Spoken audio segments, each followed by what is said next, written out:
A big part of this whole process is encouraging, these types of conversations and encouraging us to, us, I say, but particularly for the residents of Norman, to be able to engage in conversations at times with new conversation partners. I think that's one of the things that I was excited by, not only this morning, but also last night, was seeing some people meeting each other for the first time. And for some of the folks in the community, you attend council meetings every so often, or you participate in different engagement sessions, and you end up seeing many of the same faces, and that's wonderful. But to broaden the conversation, as well as to add new layers to it. My name is Norm, and I am employed by Strong Towns. Today's actually the 1-year anniversary of my time at Strong Towns, and I hail from Vancouver, British Columbia. Yes, thank you. And before this, I was actually a pastor for 10 years, serving churches in Ontario and then in Vancouver, British Columbia. And I came across Strong Towns by starting to think about the way in which our communities felt disconnected in many ways, or often struggling to really feel that deep sense of togetherness and community that it seemed, talking with our ancestors, that they had enjoyed previous to this. In particular, in our community in Vineland, Ontario, there were some very significant roads that ran right through the core of the community, and as a consequence, made it really not a good idea to walk those streets. You felt unsafe by the fact that you were a few inches away from big trucks trundling on down the road, coming down a hill and sort of descending right into the heart of the community. There was the concern, there was the sense, we've built our environment in a way that is profoundly shaping us. And as a pastor, I was seeing what those consequences were. Pastors, if you have attended a church or a synagogue, your rabbi or your priest, they will be telling you, you need to love your neighbor.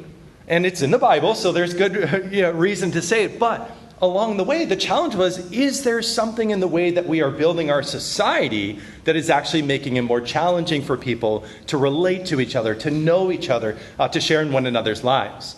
And so I came across Strong Towns because I was looking into kind of the question of how do we shape our communities in a way that benefits everyone rather than just continuing to trundle along in the way that we've been doing it. And what was fascinating to me, and what will really feature in the discussion this afternoon, what we will be chiefly taking up is the question of economic performance. Which sounds like all of the light has just left the room, and now we're stuck just talking numbers. But what was striking to me is that as I learned about the Strong Towns approach and efforts to reestablish healthy, prospering communities, that there was a core economic argument being advanced that it is not in our best interest to work these types of systems in this type of way from a financial perspective, as well as a social perspective, a health perspective, a religious perspective for those that are religiously inclined, as well as just the core sense that something is breaking and we have ways to reestablish our communities.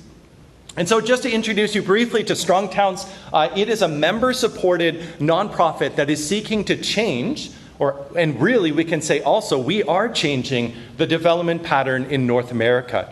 We have over several million people each year are reading Strong Towns content, engaging with us, and helping the Strong Towns organization as a nonprofit, together with its larger collection of writers and participants in what we're doing, to be able to influence conversations like this, conversations at city halls, conversations in street corner pubs and coffee shops and any number of other places. We're seeing a great deal of interest in younger generations saying, I'm studying planning, or I'm an engineer in training, and I'm struggling because the dominant forms of the profession don't seem to line up with what it takes to allow people to flourish in places where they live. And so, as a consequence, Strong Towns is working to chiefly advocate for, I would say, better solutions or stronger ways of building communities. And what we want to really focus on is how do we set in motion a process that strengthens and builds great places. If you think of those old-time tractors, and they would have a giant flywheel on them. And in order to get them going, you would have to first get that first round going. And then the next round would go a little easier. And the next one would go a little easier. And pretty soon the motor was spinning, but it didn't have to work that hard because the big flywheel was carrying all of this mass, allowing for the development of whatever you needed it to do. And so we want to reestablish that flywheel. We are convinced that we have basically ground to a halt many of the great city building and town making practices that defined thousands of years of prior civilization. That if you go back, as Chuck talked about last night, and look at the types of neighborhoods and cities that emerged, they would be much the same across all sorts of different cultures. Much like bees have beehives and ants have anthills, that human cities, up until the post-World War II era, largely resembled each other. Strong cores, developing rings around it, allowing for, in time, the establishment of new cities and new towns at some distance, but not so distant and not so far apart that it would simply sprawl from one to the next. You would have defined perimeters and careful conservation of resources in these places. And so from this, what we actually have sought to lay out, again, this came up last night, but is a process of revitalizing communities in part by investing very, very carefully. To humbly observe where people in the community are struggling, to take note of their needs, and then to ask the question, what is that next smallest thing that we can do right now to address that struggle? I'll touch on a word that will come up in a quote just in the next page, but we need to be able to iterate. To be able to iterate means to do lots of little things, to be able to test little things. If you've ever developed a craft, you know that that's what you need to do. I have a friend that's trying to learn how to spin wool. She's figuring it out. She's discovering new techniques, new methods, watching all sorts of YouTube content, taking that approach and doing so as an individual. And one of the great tragedies of our time is that people feel disempowered to do this in their communities. They live oftentimes in residential neighborhoods that have been designed according to a standard and are expected to remain as they are in perpetuity. The sales brochure says, move in and nothing will change. But life's not like that. Nothing is able to simply not change. And so one of the strategies that we have in the community where I live in Delta, BC, when we try to connect with a lot of folks, I would say our neighborhoods are changing. And the question we have, especially as housing prices keep going up and up and up, is do we want our neighborhoods to simply become more exclusive and expensive? Or are we willing to modify them and do so in a way that allows them to become more inclusive and diverse? To allow our communities to mature, much like as Chuck talked about last night, as we expect a toddler to become in time an adolescent. And instead, the North American pattern of development has caused a lot of neighborhoods to be frozen in amber, and then for the fierce fights to be over the fact that one single-family home is being replaced by another single-family home that dwarfs that particular home, and yet there's no additional area for people to move in. There's no additional housing or homes for people to dwell in. There's no additional ways to add in new shops, new ventures, new opportunities for people to live with their parents or different types of things like this. And so what we are urging communities across North America to do is to find those small things and do them. In my case, I did this with a shovel. Now, this is a small example, but it is an example of what we need to do. Just a few blocks or a few houses down from where we lived in a townhouse in Richmond, BC, there was one of those little pocket parks that the developer was obliged to provide and put about as much thought into the development of that little park as you might expect. It was pea gravel, a sort of wooden structure, and that was basically it. And so my son was 2, and I brought him with me to the park over and over again, and we would play in the grass, and he would sometimes climb on the play structure, but kind of tired of it. So I took my big utility shovel and just piled all of the pea gravel into a big pile. He was filthy, but having fun. And for weeks afterwards, I saw children using that space, adapting it for their own uses. Suddenly it was a racetrack. They were pouring water down in it, seeing the way that it went. And the consequence was it was taking some small, maybe unauthorized action in a public space to make it our own, to adapt it to our needs. And the truth is that citizens have the capacity in all of our communities to do this, but we often fall into a pattern where we say we need to wait for approval, we need to wait for some committee to agree to it, we need to wait for funding, we need to wait before we do anything so that way we don't ever put a foot wrong.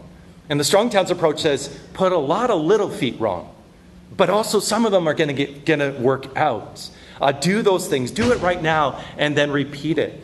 And so as Chuck Marohn talks about, it is critical that the responses considered are the next smallest thing that can be done. There's no need for years of study or deliberation. Instead, little bets can be quickly undone if they don't achieve the desired results or if they have unintended negative consequences. We might learn a thing or two as we continue in this process, as we allow our neighborhoods to iterate. And so the message this afternoon, in about 30 minutes or so, is that our current path, meant as a means of securing prosperity for all, has unwittingly trapped us in a system that is incapable of building lasting prosperity. And what I want to offer to you as a North Star or something to take away from this is that the traditional development pattern that Chuck has been talking about, describing the ways in which cities would mature, would thicken, would allow the next increment of homes to emerge within a community, would allow people to do with their property the things that they desire to, so long as it didn't have a massive negative impact on them, that is a path that offers us a way forward to relieve us from the trouble that we've gotten ourselves into. And truly, it will address things like children having to move away from here because they can't find either an opportunity for themselves or a home for themselves. It allows us to address the situations where people are saying, I have a modest income and can afford a very modest type of rent, but there's nothing available for me, and so I'm descending unwillingly into a pattern of homelessness. Struggling, needing to receive more support from a community, and yet the community struggling to provide that support because it's not happening at the most local and most intimate of levels, at the neighbor-to-neighbor level, at all of the different tools that used to be commonplace, boarding houses and other types of things that were permitted and developed a bad rap in some circles and were pushed away, and yet we pushed away far more than we thought we were when these decisions were being made. And so the bad news, what have we done? We've traded a robust incremental approach for a complicated and fragile pattern of suburban-style development. And for those that are watching, definitely pair this together with the talk that Chuck gave last night or the regular Strong Towns Curbside chat. But I want to touch on the way in which we see this, again, a bit of a history lesson here, and I'll show you what it looks like with your Main Street. The traditional development pattern, again, conserving scarce resources and using them ever so carefully, making small bets, meant that frequently what you would see, and this would be the story of Norman and other places along the rail lines in particular, you would get as a private wealthy landowner, so the rail companies or others, they would say, hey, we're building the train station or building and establishing the train stop with a yard to transfer goods and a station to collect people. Then as you would do that, you would also lay out the town, identify where you would intend for significant landmarks to be built, but the key is you would wait to build them. You wouldn't build the grand Central Park the first day that you got into town or the second day after you opened your train stop. That would all wait. And private investment, the black line, would be the leader that would then result in consequent public investments.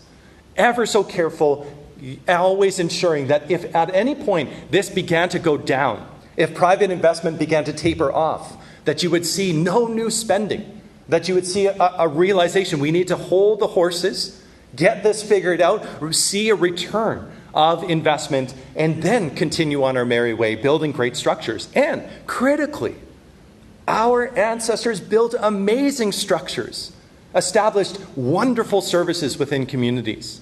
Some of it was publicly provided. Others of it was provided through nonprofit groups, what we would call today nonprofit groups, civil society groups, all of these types of things. But along the way, there were built-in feedback loops to say, this far you shall come and no further when it came to public spending. And so this is what this would look like in our downtown area. Notice these are very modest structures. It's only 2 stories. And this structure is brought right up to the street, making not only, importantly, full use of the land available, but actually tying it directly to the street, which is the lifeblood for these businesses. The street where people walk, where people transact. What you can see is this structure in particular has a small acreage. I think it was 0.111 acres. And so what Strong Towns has been doing, guided by the work that Urban 3 was doing and things like that, or organizations like that, what we've begun doing is using a very simple metric, which is the value per acre. And I'll touch on why this matters. Think of a big truck, a Ford F-150, and think of a small little Kia. Which of the two will be able to drive further? Well, probably the Ford truck, because it's got a big tank. But if we evaluate how much bang for our buck are we getting, all of a sudden you realize that that more efficient vehicle is actually able to get you much further ahead. And so in a sense, your net outlay per mile is going to be considerably less than it is to drive a large truck, unless you need that truck for added towing capacity or simply to appeal to your inner core desire to have an amazing truck. And all power to you. But the question is, when it comes to the public purse, when it comes to building strong communities, what do we do when we turn away from projects that have a high value per acre and begin to descend to see a very different pattern emerge? So take $4.8 million an acre. Now, the actual property is only worth $593, but if we take it extrapolate it to what it would be worth if it occupied a full acre, this is the value that it has. And critically, this becomes the capacity that you have to be able to pay for things. Not right away, not with every single dime in the $593,000, but if I compare my piggy bank with my son's, the fact that I have a larger piggy bank or a piggy bank with more in it allows me to withdraw every so often for regular needs that I have in ways that he simply can't. He's 8. And so he thinks that whenever he spends his $15, that it just magically regenerates itself. And I said, no, you have to work for that. You have to put the time and investment into it to cause that to grow. And so in the traditional development pattern, we understood that we need these types of careful investments that use property well in order to generate value within a community. Here's another structure. Again, a significantly more valuable structure. A slightly larger footprint, but that doesn't matter because we're equalizing by the value per acre. What does it have? 2 stories. It has a slightly more intense land use, and the value is there of $1.24 million an acre. $7.8 million an acre. Here's another structure, just up the street from the City Hall. Again, very modest structures, but high performing. And if this structure was given the permission, or the landowner was able to add a 3rd story on the back half, you know that would increase. Or if there was a greater capacity to do something in the basement, that value would increase. And it would be fairly modest improvements that would cause this capacity to build wealth and store wealth as a reservoir within the community. Think a lot of these buildings on your downtown streets are your piggy banks. And they're all well stocked. Even if the businesses within them are not cash flowing very well, even if some of them are staying vacant for seasons at a time, yet they are holding their value and have been since the early 1920s or 1910s when they were constructed. And so here is the difference. In the suburban experiment, what we do is we say, okay, let's first do everything we need. Let's build out all of the infrastructure in order to get to this point. Remember, very different than the traditional development pattern. You might slowly pave a street only after you had proved that there was sufficient capital available to be able to make that a sustainable, viable investment. But instead, what we have is we build the highway interchange, we run the utilities to the site, the cities buck up the money to make this happen, or they borrow it, or they basically work out some sort of a deal with a TIF in order to make this happen. And the consequence is you begin to get these types of things. But I want to show you what that looks like. This is a parcel not far. It's still on Main Street, but built in a suburban style. Built in a style that does not make great use of land, in a style that is accommodated to the needs of those that are arriving by automobile, but actually overcompensating for those expected needs. We publish maps all the time of Black Friday parking lots, where on Black Friday, which would be the busiest day in the season, there's still acres and acres of ample parking in so many of these places. Almost never would you see this structure having all of its spaces that are currently occupied by tarmac being occupied by vehicles. And so we have a sudden decline in the value that is held within this area. What about here? This is almost brand new. But this structure comes in at $1.4 million an acre. Notice the actual market value is significantly higher. $22 million. You say, Norm, you're crazy. You were just showing us $593,000 parcels. Do the math. That is clearly way more money. But when you multiply or divide it by the amount of acreage that this site, this whole complex consumes, all of a sudden what keeps happening is your efficiency, your capacity drops. And Norman's full of this. $1.3 million an acre at 1424th Avenue. And here, notice also one of the challenges that we have is that as a consequence of the way in which assessments work, many of these are assessed at one value, but then actually taxed at a lower rate. In the quest to bring in this type of development, which would only be capable of producing, in a sense, having the capacity to store up wealth at $1.3 million an acre, the deal is made that we will simply allow you to come into town, allow you to build out this multi-acre site, and we won't tax you as much as we otherwise would. This is commonplace in the state. This is commonplace in Norman. It's unsurprisingly also commonplace in many other areas. The challenge is now the efficiency has dropped even lower.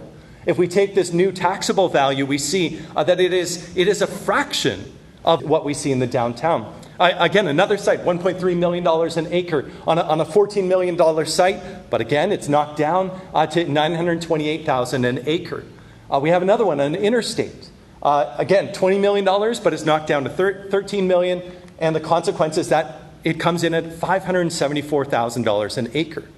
This means that these sites are like my son's piggy bank.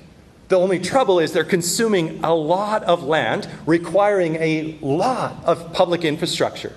Think of all the pipes providing surface drainage, as well as water, as well as sewage. Think of, in a sense, the distance that a police officer, if they were on foot, they would have to walk a long ways to respond to a call here, compared to being able to walk up and down the main street and help and assist many, many buildings, or many, many people. And so I want to compare, for example, this last one that I just showed you. That's what 22.8 acres looks like at $574,000 an acre.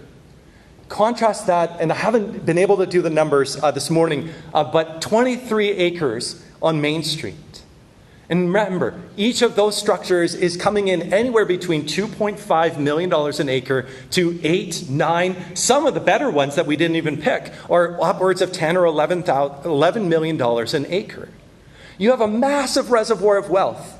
And yet, when people look at the city of Norman, and when people tell the story of the city, their assumption is that the right is the money pit, and the left is how we get our money. The right is the money pit, the left is the money pot. And our contention and the math shows that it is the exact opposite. It also means that these core initiatives to invest in your downtown areas are some of the best performing investments that you can be making.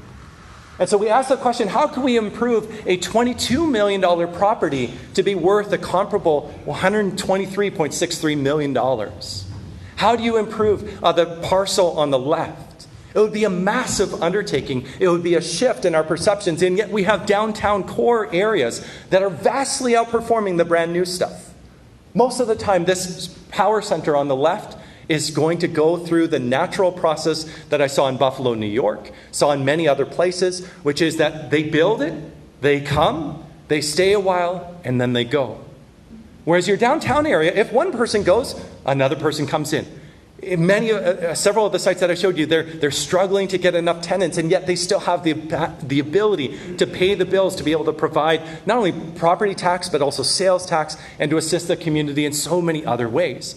On the right, you have dozens, if not hundreds, of owners. On the left, you have one or two, or a well-financed shareholding corporation.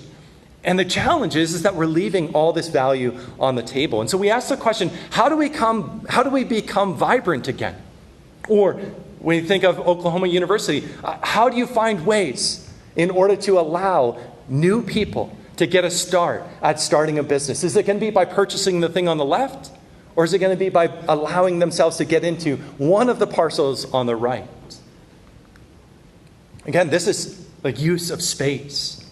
And again, sometimes people will say, well, but see on the left, they're providing surface parking, they're providing passageways, they have to provide their own storm sewer, whereas on the right, the city has to do it. Say, yeah, but which one of those allows you to have a street festival? Which one of those can be converted into a pedestrian zone or converted into some new public use? Which of those is something that the city cash flows positive regularly from and can use in all sorts of diverse ways? People on the left would only be doing so as a PR effort. The folks on the right participate in what they are doing because they know the downtown has vitality, has strength. And so the great criticism is that, well, the costs are higher on the right for the city. But the answer is there's so much more value being generated and produced in these areas. And so if we had the property tax numbers, we could run the property tax numbers and it would show that these right parcels are vastly outperforming the left. And yet everyone assumes we need more of the left and less of the right. We had a proposal last night from someone to say, just tear down Main Street and stick up towers. It's not a recommended action on the part of strong towns. Because you would be undoing the things that have made your community able to withstand, just think, even several generations of being poorly invested in, still allowed the parcels on the right to exist, to remain, to endure. It's sort of like farm animals that are maltreated, and yet they carry on.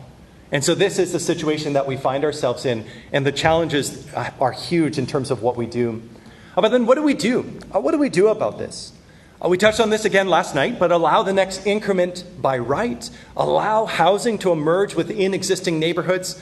This actually applies also to commercial structures, retail structures, with a minimum amount of regulatory friction. We say that there should be 2 lanes within the city of Norman. That one lane is, I want to take my existing property and do just a little bit more with it. And so you walk in by 9 o'clock in the morning with a 9th grade education, and by noon you leave with your building permit in hand. The other lane is to go through what we now consider the conventional lane of getting a public hearing, asking for variances. You could potentially ask for way more, a 14-story tower. But let that go through the whole process, the whole rigmarole that the cities have established, but at the same time allow the other lane, the fast lane. And allow that to be the thing that the big builders are not going to take advantage of. But your small craft builders, your person that just graduated from trade school and she says, I want to build my first project, she's going to take the fast lane every time. She's not going to wait to get held up at City Hall, but instead say, I will do the thing that I'm permitted to do by right. Walk in, walk out, begin construction. Within a short amount of time, she has fresh capital in hand to be able to start another project. This is recreating that healthy ecosystem of local construction, local investment, and local opportunity that our cities so desperately need. Another core principle that we have introduced last night, again, is that no neighborhood should be subject to radical change, but simultaneously, no neighborhood should be exempt from change. And it's because this is part of what the traditional development pattern teaches us. Again, we can study cities of past decades, past generations, past millennia, and see this. The traditional development pattern of allowing the next increment to emerge within communities as they desire to invest in their place provides this path to freedom. And so what do? We identify ingredients of genuine, durable, lasting value, and we focus improvements in these areas. And critically, as we think of downtowns and other places, we also stop harming them. My brother-in-law wrote a great article talking about his neighborhood that is a neighborhood full of illegals. And they're not illegal immigrants, they're illegal buildings. Buildings that cannot be constructed under the current zoning bylaws, under the current practices of divvying up specific areas for single-family homes, multi-family apartments, for the ability for someone to have a backyard suite, other things like that.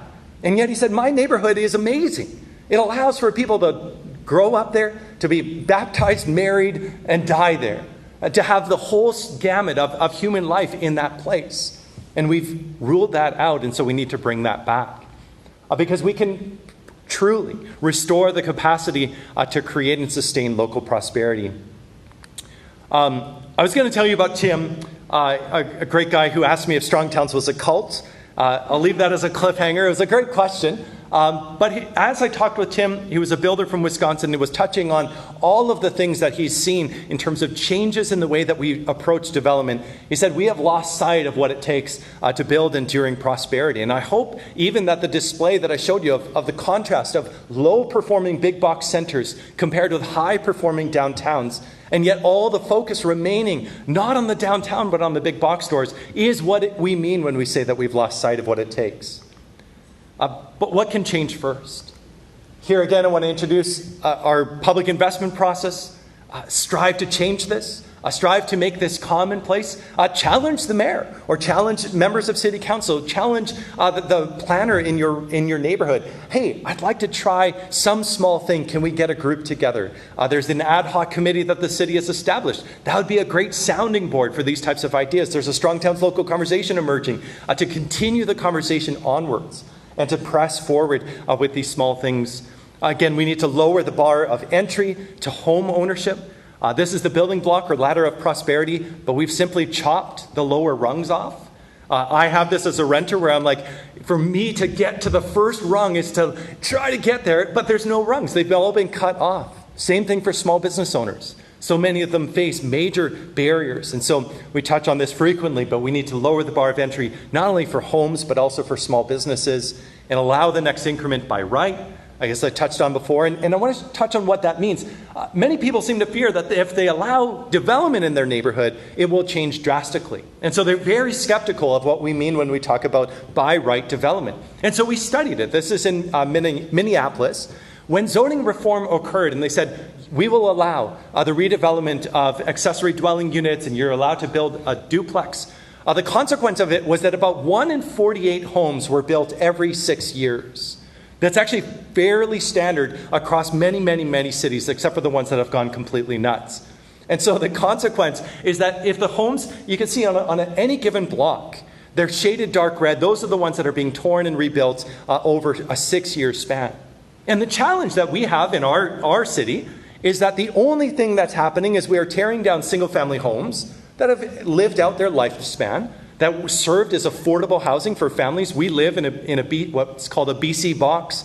She ain't pretty, but she works as a home for us to live in. But in time, a speculative or an investor or somebody that's just wealthy is going to buy it, tear it down, and then the question is, what is the easiest thing for them to build? In the midst of a housing crisis, in the midst of a situation where we have way more people needing way more homes than we currently have available, yet the easiest thing, the show up at 9 a.m. and leave at noon, is to be able to replace it with a $3 million, $4 million, 5,600 square foot home. That's not smart. We should make that at least have to go through a few hurdles, and yet a like-for-like replacement, although, as anyone who's lived in the neighborhood a long time knows, it's not always like-for-like, it's like for luxury. The consequence of that shift, while forbidding everything else, that there's no way that a nonprofit could bid on our lot and stick in 4 townhouses, or do something like a co-housing space for 5 families to live in together. We've created this situation where we incentivize the very thing that we need the least of and forbid the things that we need the most of. And so again, a plea and an urging within the city of Norman is to embrace accessory dwelling units.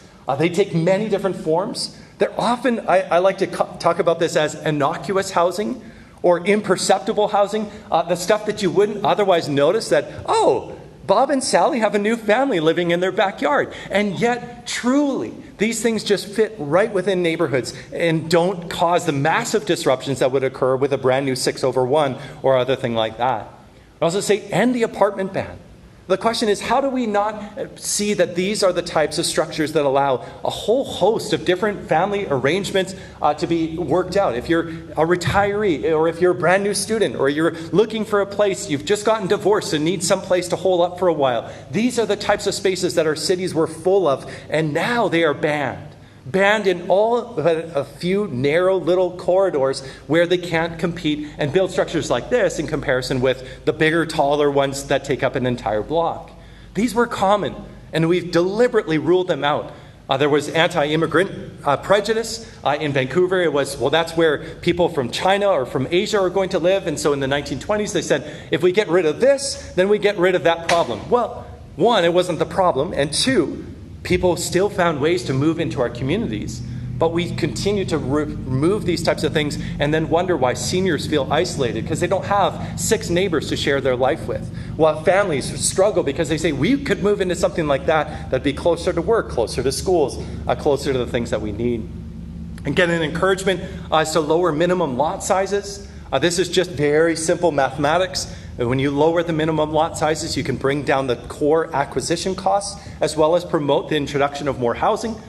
Another thing is to allow residential into quote-unquote commercial areas. Our municipalities love the idea of very clean, simple maps. There's one color here, another color here. And we say mix it, match it, move it together. Don't just encourage stacking of uses, but fluid uses, that something can be a dance studio one day and turn into a bachelor suite the next day.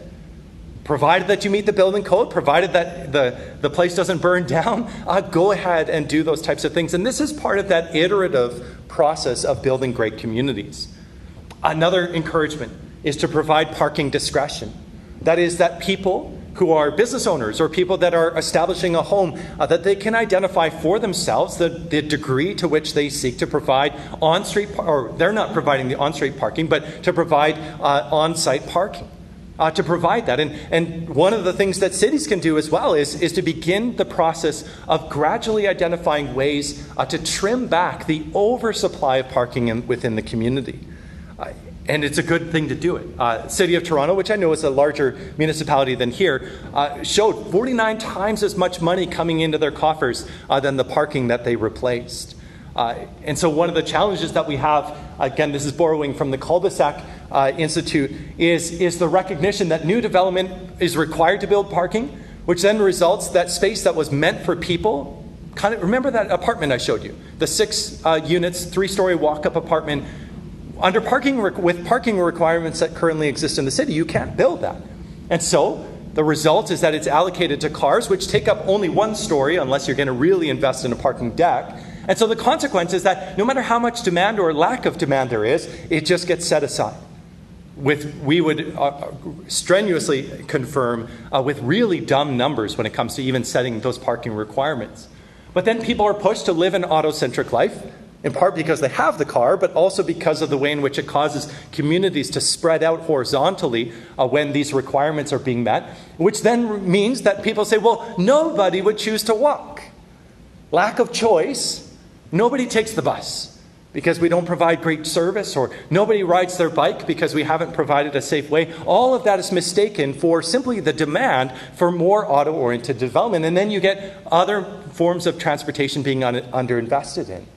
We spend hundreds of millions of dollars on brand new intersections, and then we tell the bike lane folks to compete with the public art folks, as well as the people that just want a new pedestrian crossing to be installed. You guys figure out what you do with your little shred of the pie. But the main money, the big money, the contracted out money is what goes over and over again, just like a pipeline, a big coursing pipeline is pushing all of this into auto investments. And the consequence is that the system keeps growing, the system keeps expanding. And people's assumption is 1 more lane is going to solve this traffic problem. 1 more lane is going to shave off a few more seconds from my commute. And so then you have these mass auto-centric design that leads to then the legal requirements for parking, and then it carries on again. How do we continue to iterate? How do we continue? What is this path? What is the traditional development pattern that we see in other cities teach us? Another thing is to allow commercial in quote-unquote residential areas, especially your neighborhood lot or your corner lots. Think of many of the new suburban subdivisions that are created. They might have a token store, but do they have a way for you to open a skate shop? Maybe there's a lot of skaters, I'm sure, in this crowd. Is there a way to open a nail salon? Is there a way to open whatever it might be, a small mini manufacturing thing? I always say, if it's not a slaughterhouse, go for it. Which, don't quote me on that. There was a newspaper in Medicine that was said, Strongtown says you can build whatever you want. Well, no, there's still constraints. We don't want unintended or uncosted impacts on other people. But if somebody's making beef jerky in their backyard and it begins to grow and they do it in their garage, this is the type of thing that actually allows people that first rung on the ladder, first opportunity to test a concept and continue to go from there. Although in Oklahoma, your beef is so good, you don't need to make it into beef jerky, right? You need to allow commercial and residential areas. Again, this is sometimes what this can look like, just a front of a house converted, where it's still on the second floor, you've got great residential opportunities, but on that main floor, you're providing that. And the best places are doing this. Also say, reduce discretionary reviews with as of right. This is maybe a little bit more of a complex illustration, but I want to show you what they identified in Charleston. The structures on the left are the things that are now becoming commoditized that Chuck was talking about. It's called the Texas Donut, and it's becoming very commonplace, and so the entire block is taken up. And yet, on a performance level, the contrast with the structures on the right is quite something, where you actually have more bedrooms, you actually provide an equal amount of retail, you actually allow for a much higher environmental performance. Notice the land coverage, 100% land coverage compared to 62% land coverage. That means raindrops find their way to the ground. That means trees find their way up. That means people find their way onto paths rather than simply having to navigate their way through a structure like this. Notice the porches, creating a great street front, and enabling people to do what traditionally we always did, which was spend time in our front yard, spend time with our neighbors, engage with each other. The one difference, the number of parking spaces. The number of parking spaces, and yet notice there's 145 parking spaces and 185 bedrooms. I've started saying in my city, hey, why don't we simply tell some of our projects, you can go ahead, remove some of the parking spaces, and just market them as you don't need a car to live here. Knock off $30,000 for the parking space that you didn't have to build, or if it was a detached or a parking garage, it's upwards of $60,000 to build that parking space. Say, we will take that off your purchase price, but tell you what, we're going to ask you to commit to not driving. More and more people, particularly in desirable communities, will seek that opportunity. And who wouldn't? I mean, I love this. Many people, I guess, wouldn't want to live in what's described on the right, but a lot of people would. But this is the way in which we continue to see communities emerge. Just briefly, I'm almost done here. One element too is to plant street trees. Plant them along your sidewalks, please. I walked along the park here, and I was roasting. I felt like a little bunny trying to run between the spaces where I could be safe, because it is hot, and I'm from Vancouver, so I'm very thin-skinned and weak. But the consequence of it was that there is an opportunity to do things like what we describe here. And I say, apologies for the metric, but notice, I mean, there's such a contrast in the heat that makes life on the street more pleasant or more difficult. And we talk about this over and over again. This is in Tulsa, Oklahoma, two nearby neighborhoods to each other. One where there was a commitment to retain trees, to cultivate them, to accept that, yes, sometimes they mess up your sewer systems or create a bit of a havoc, but a tree, particularly a street tree, is the only type of public infrastructure that increases in value as it ages. Your pipes don't do that. Your roads don't do that. Your sewer plants don't do that. Your city hall does not do that. Even this great building, the library, is not going to do that. But a street tree will. And then in time, it has to be taken down. But that is decades, if not almost a century later, providing character, providing a refinement to a community. Another encouragement is to slow the cars. Design matters. We talk about this frequently, that there is a way to make speed safe. And we do that with highways. We have ample runoffs. We have divided lanes. We make sure that there is considerable room within those lanes. And we also know how to make streets safe. Very slow the vehicles, add a bit of complexity, continue to find ways to integrate the street life into what's happening on the street, have it sometimes spill out where you're going to drive slower through certain areas if you know that students might step into the street every so often outside of the school or things like that. You're going to instinctively slow down. If you ever have a conversation with someone say you're having a riveting conversation about rivets, and you're driving up and down the street, but then you turn into the parking lot. Once you do, and I have an 8-year-old son who's always yammering on in the background wonderfully, but I'll be like, Elliot, I can't focus right now. Let me focus on maneuvering through these fine little spaces in the parking lot. I need to be able to focus because my task has shifted. Now I need to maneuver through careful areas where I don't want to collide with anything, and as a consequence, I'm going to go slow. That's the principle that we need to apply to our streets. But instead, we've settled for the happy medium, which is anything but happy and very deadly. And so, Again, just a reminder as I close here that the traditional development truly does offer a reliable path to freedom from the trouble we've gotten ourselves into. I would encourage you, as you continue to ask questions in your community, to use it as a bit of a litmus test to say, I wonder what strong towns would think about this. You don't have to walk away with a membership and a plaque and a tattoo on your right arm or anything like that. But I'd love to implant the idea that there is alternatives to our contemporary patterns. There's alternatives to the ways in which we are continuing to build and establish our communities. And in time, I would say the suburban experiment, which I didn't touch on as much this afternoon, but the suburban experiment has like a 40 or 80-year head start on me. So I figured that gives me about 40 years to try to catch up. So if you do become discouraged, where you say, I don't think things are changing fast enough, part of it is to lower our assumptions or expectations and say, it'll take time. But by goodness, I think we'll get there. I think that we can press forward into this. We know that we can use the precious dollars that we commit to the public trust. We can use them more effectively. We can also use people's time, ingenuity, creativity, and labor more effectively than we currently do. We can use the graduates of the university, attract them to return by building stronger communities. We can continue to find ways for our places to be a place of lasting significance and lasting wealth. As I close it, we can reorient ourselves to the way in which communities must emerge, establishing these complex feedback loops and learning always as we go, so that at the end of the day we can spend less and get more and live better lives. And that is what Strong Towns is all about. So thank you so much for your attention this afternoon.